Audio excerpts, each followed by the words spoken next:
peliknya zaman kita sekarang ini pelbagai macam tabiat buruk ada kepada sebahagian orang. Kalau orang yang normal saja, tak kira dia orang Islam atau bukan orang Islam, tak logik, tak wajar masuk bilik air bawa surat kabar untuk dia baca surat kabar dalam bilik air, untuk lama berada di dalam bilik air, ataupun perkara yang lebih daripada itu.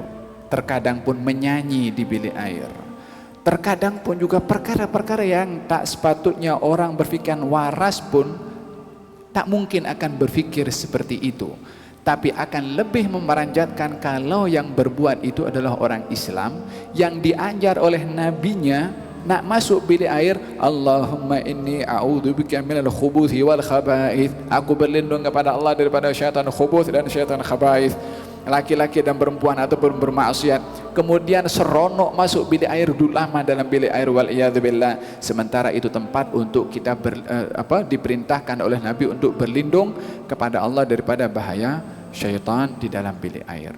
Apa maksud bahaya syaitan? Ada beberapa perkara.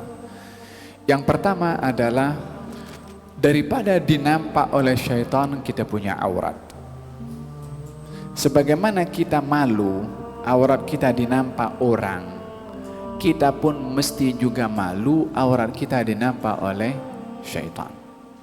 Oleh karena itu, hikmah daripada doa yang dibaca oleh orang bila mana masuk bilik air, Allahumma inni a'udzubika minal khubuthi wal khaba'ith, salah satu faidahnya akan terhalang mata syaitan untuk nampak aurat kita. Salah satu faedahnya adalah akan terhalang mata syaitan untuk nampak aurat kita. Kita di dalam kitab Al-Adhkar diajar oleh baginda Rasulullah SAW, di antara sifat malu itu adalah malu kepada manusia dan juga malu daripada jin, juga termasuk malu daripada malaika. Kita pun kena malu juga daripada malaika. Baginda Rasulullah mengatakan, hati-hati kamu jangan suka untuk bertelanjang, karena sentiasa ada bersama dengan kamu, yaitu malaikat yang mendampingi kamu. Malu juga walaupun kita tidak nampak kepada malaikat, perlu juga malu kepadanya untuk tidak, walaupun bersendirian, untuk tidak bertelanjang walaupun kunci dalam bilik, karena untuk menjaga untuk punya sifat malu kepada malaikat. Kata baginda Rasulullah SAW, hendaklah kamu malu kepada makhluk yang tidak pernah berpisah kepada kamu kecuali dalam dua keadaan.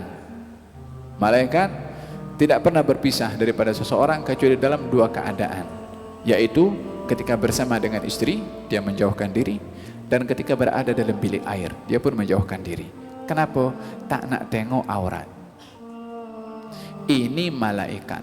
Demikian juga kalau kita, malaikat menjauhkan diri tak nak nampak aurat, kita pun masuk dalam bilik air, jin suka tengok aurat, maka kita pun juga kena malu juga kepada mereka. Halang matanya jin ataupun syaitan untuk nampak aurat dengan apa? Ketika masuk bilik air, Allahumma inni a'udzubika minal khubuthi wal khaba'ith. Ada dua riwayat. Riwayat yang pertama langsung seperti ini. Riwayat yang kedua dengan ucapan Bismillah.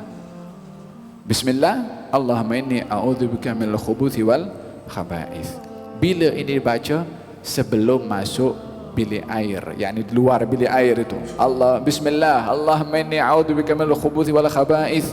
Baru masukkan langkah kaki kiri. Jangan lupa kaki kiri bukan kaki kanan. Nak masuk rumah kaki kanan, nak masuk masjid kaki kanan, masuk tanda kaki kiri. Faham dong? Kalau sudah masuk dalam bilik air, belum lagi membaca, keluar balik. Ambil itu adab Nabi SAW.